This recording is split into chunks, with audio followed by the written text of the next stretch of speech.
پیارے آقا علیہ الصلوۃ والسلام کی ایک سنت مبارکہ بھی ہے کہ پیارے آقا کے پاس جب کوئی شخص آتا یا اپنے بچوں کو لے کر آتے اور اگر ان کا نام برا ہوتا تو پیارے آقا اسے بدل دیا کرتے.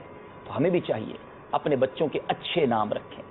آج ایک بڑی عجیب دوڑ لگی ہوئی ہے کہ جناب نام ہو تو بڑا یونیک ہو، بڑا جو پورے شہر میں کسی کا نہ ہو. یہ رکھنے کے چکر میں بڑے عجیب و غریب نام رکھ لیتے ہیں. سرکار دو عالم صلی اللہ تعالی علیہ وسلم نے ارشاد فرمایا کہ قیامت کے دن تم اپنے اور اپنے باپوں کے ناموں سے پکارے جاؤ گے، لہٰذا اپنے اچھے نام رکھا کر. یعنی اولاد کو والدین کی طرف سے سب سے پہلا تحفہ جو ہے وہ اچھا نام ہوا کرتا ہے.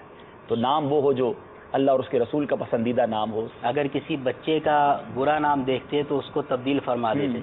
تو یہ آپ علیہ الصلوۃ والسلام کی عادت کریمہ بچوں کے ساتھ خاص نہیں تھی، جی بلکہ بڑے افراد بھی اگر آپ کے پاس آتے اور ان کا نام اگر غلط ہوتا تو ان کا نام تبدیل کر دیا کرتے. جیسے کہ ایک عورت کا نام آسیہ تھا اور آسیہ کا مطلب نافرمانی کرنے والی، گناہ کرنے والی، برا نام ہے یہ. تو نبی کریم علیہ الصلوۃ والسلام نے ان کا نام تبدیل کر کے جمیلہ رکھ دیا تھا. اور جمیلہ کا نام مطلب بھی اچھا ہے، خوبصورت اور اچھا. یہ آسیہ، یہ بڑا عین الف صاد یا ہاں، یہ بڑا عین الف، یہ الف آسیہ والا نام تو اچھا ہے. بی بی آسیہ تھی فرعون کی جو زوجہ تھی، جو تو بڑی خاتون، جنتی خاتون میں سے. لیکن آسیہ عین سے اگر کوئی رکھتا ہے تو وہ تو ظاہر گناہ گارہ ہو جائے گا.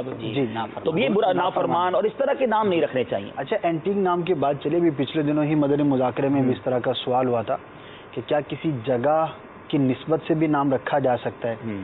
تو کافی طویل گفتگو ہوئی تو امیر اہل سنت دامن برکاتہم العالیہ نے کئی مثالیں بھی ارشاد فرمائی اور کئی ایسی جگہوں کے نام ہیں جو رکھے جا سکتے ہیں. اور جیسے کہ عرفات ہے تو اینٹک بھی ہو جاتا ہے ایک طرح سے، یعنی ایک منفرد نام لوگ تلاش کرتے ہیں. ہمارے اسلام بھائی ہیں، نسبت بھی موجود ہے اس میں. امیر اہل سنت نے ان کا نام عرفات رکھا. احد بہت سارے، احد رضا، آپ دیکھیں نا احد پہاڑ ہے ماشاءاللہ، پہاڑ ہے. مروہ، صفا اسلامی بہنوں کے عموماً رکھے جاتے ہیں. حرم نام ہے، حرم. مدینہ نام ہے، مدینہ. کیا بات ہے. دیکھیے اب ایسا نام ہے کہ نام لیتے ہی کچھ یاد آ جائے. تو اب اتنے مستجاب، مستجار کتنے. اگر واقعی کسی کو یہ بھی شوق ہو تو چلو یہ شوق بھی پورا کرنا ہے تو نسبت کے ساتھ ہی پورا کریں. تو اچھا نام بھی ہو جائے گا اور تھوڑا انفرادیت بھی ہو جائے گی. لیکن یہ کہ کم از کم نیت یہی ہو کہ کچھ بہت مقدس چیز سے مناسبت کے ساتھ نام ہو. لیکن لڑکوں کے نام میں ایک بات کی اگر آپ التزام کر لیں، ایک بات لازمی اپنے اوپر کر لیں کہ نام محمد رکھیں.